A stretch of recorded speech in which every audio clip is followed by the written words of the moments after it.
TTF printer வாங்கலாமா வேணாமா?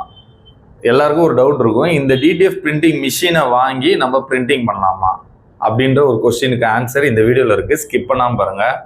Hi, this is D Stotler. So இந்த வீடியோவில் பார்த்தீங்கன்னா நிறைய பேரோட கொஸ்டின் டிடிஎஃப் பிரிண்டர் சஜஸ்ட் பண்ணுங்க அப்படின்னு கேட்குறீங்க. நான் நிறைய வீடியோஸ் வந்து யூடியூப்லேயுமே போட்டிருக்கேன், இன்ஸ்டாலேயுமே சொல்லியிருக்கேன். டிடிஎஃப் பிரிண்டரில் 2 வகையான பிரிண்டர் வெரைட்டி இருக்குது. ஒன்று வந்து மாடிஃபைட் பிரிண்டர், அதாவது கன்வெர்டட் மாடல்ஸு, இன்னொன்று கமர்ஷியல் பிரிண்டர். இந்த கன்வெர்டட் மாடல்ஸ் எல்லாம் பெருசாக வந்து நாங்கள் சஜஸ்ட் பண்ணுறதில்ல. ஏன்னா பர்சனலாகவே நாங்கள் நிறைய யூஸ் பண்ணியிருக்கோம். டிடிஎஃபோட இந்த கன்வெர்டட் மிஷின்ஸில் நிறைய வந்து சேலஞ்சஸ் இருக்குது.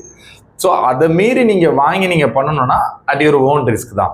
பட் கமர்ஷியல் மிஷின்ஸ் கண்டிப்பாக நல்லா வந்து உங்களுக்கு யூஸ்ஃபுல்லாக இருக்கும். பட் என்னன்னா அந்த அளவு நீங்கள் ப்ரொடக்ஷன் பண்ணுறீங்க அப்படின்னா நீங்கள் அந்த கமர்ஷியல் மிஷின்ஸ் வாங்கிக்கலாம்.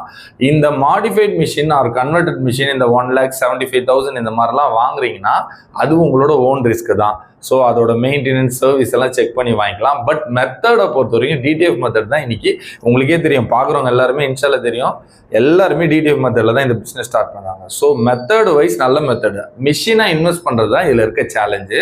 ஸோ அதுக்கு பதில் நீங்கள் ஸ்டிக்கர்ஸ், டிடிஎஃப் ஸ்டிக்கர்ஸ் வச்சு இந்த பிஸ்னஸ் ஸ்டார்ட் பண்ணலாம். DTF stickers, heat press machine, இந்த பிஸ்னஸை பற்றின எல்லா equipments and raw material information எல்லாமே நம்ம சேனலில் இருக்குது.